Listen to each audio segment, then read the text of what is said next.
अस्सलामु अलैकुम वरहमतुल्लाहि वबरकातहू। रमज़ान का महीना बड़ी फ़जीलतों वाला, बड़ी बरकतों वाला होता है।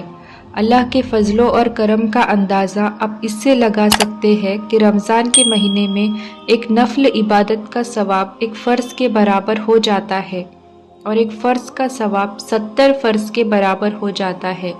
आप अंदाज़ा कीजिए कि रमज़ान का एक एक मिनट, एक एक लम्हा कितना कीमती है। मैं आज आप लोगों को बताती हूँ कि रमज़ान के महीने में कौन सी इबादतें ख़ास तौर पर करनी चाहिए। ये जो भी इबादतें ज़िक्र व अस्कार है, रसूलुल्लाह सल्लल्लाहु अलैहि वसल्लम रमज़ान के महीने में किया करते थे। नबी करीम सल्लल्लाहु अलैहि वसल्लम तहज्जुद को ख़ास तौर पर पढ़ा करते थे। तो रमज़ान में जब हम सहरी के लिए उठते हैं तो सबसे पहला काम जो हमें करना है वो है तहज्जुद का एहतिमाम। 5 वक्त की नमाज के बाद जो सबसे अहम नमाज है वो है तहज्जुद की।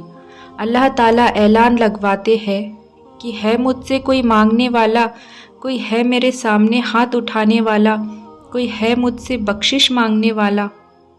सेकंड इबादत सहरी करना। सहरी किया करो क्योंकि सहरी करने में यकीनन बरकत है। सहरी बरकत वाला खाना है, नबी की सुन्नत है सहरी करना। तीसरी इबादत है रोज़ा। रोज़ा किसी भी सूरत में हमें मिस नहीं होने देना है। हाँ, जो शरीयत ने वजह बताई है कि इन वजह में हम रोज़ा छोड़ सकते हैं, जैसे मान लीजिए कोई बीमार है या कोई सफ़र पर है या कोई बूढ़े है, बाकी नॉर्मल हालात में हमें रोज़ा नहीं छोड़ना है। रसूलुल्लाह सल्लल्लाहु अलैहि वसल्लम ने रमज़ान के रोज़े की फ़जीलत के बारे में फ़रमाया कि जो शख्स एक दिन का रोज़ा छोड़े और उसके बदले तमाम उम्र के रोज़े भी रखे तो उसे एक रोज़े का बदला भी नहीं मिलेगा। तो रमज़ान के रोज़े नहीं छूटने चाहिए। कमज़ोरी आ रही है, थोड़ी सी बर्दाश्त कर लो। चक्कर आ रहे हैं, थोड़े से बर्दाश्त कर लो, क्योंकि रमज़ान के रोज़े है ही इसी के लिए। अल्लाह की मोहब्बत में इन तमाम चीज़ों को फेस करना है। फोर्थ इबादत है फ़र्ज़ नमाज़ों की पाबंदी। आप लोगों को पता है कि 5 वक्त की नमाज़ें हर मुसलमान पर फ़र्ज़ है। ये कितनी अहम है। आखिरत के मैदान में जो सबसे पहले हिसाब होगा वो नमाज़ों का होगा, और जिसके नमाज ठीक होंगी तो बाकी सारे आमाल भी उसी के ठीक हो जाएंगे। रमज़ान के महीने में हमारी कोशिश यही होनी चाहिए कि कोई भी नमाज हमारी मिस ना हो। फिफ्थ अमाल है हमें करना चाहिए वो है कुरान मजीद की तिलावत। कुरान मजीद का रमज़ान के साथ एक ख़ास ताल्लुक़ है, क्योंकि रमज़ान के महीने में ही कुरान मजीद नाजिल होना शुरू हुआ। हुज़ूर सल्लल्लाहु अलैहि वसल्लम रमज़ान के महीने में कुरान मजीद की खूब तिलावत फरमाते थे।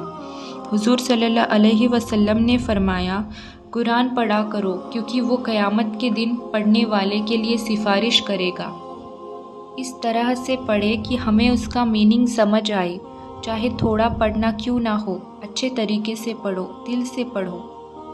सिक्स्थ इबादत है तौबा और इस्तग़फ़ार। एक तस्बीह इस्तग़फ़ार की और एक तस्बीह दुरूद इब्राहिम की पढ़ने का कोई एक वक्त बना ले। सेवेंथ इबादत है सदका और खैरात। हुज़ूर सल्लल्लाहु अलैहि वसल्लम रमज़ान में बहुत सदका करते थे। 8th इबादत है सब्र और तहम्मुल। रोज़े की हालत में अपनी ज़बान की हिफाजत करें, किसी से भी उलझो मत, दरगुजर का मामला करो। 9th इबादत है नफ़ल को एहतिमाम। नफ़ल नमाज़ों का एहतिमाम करो।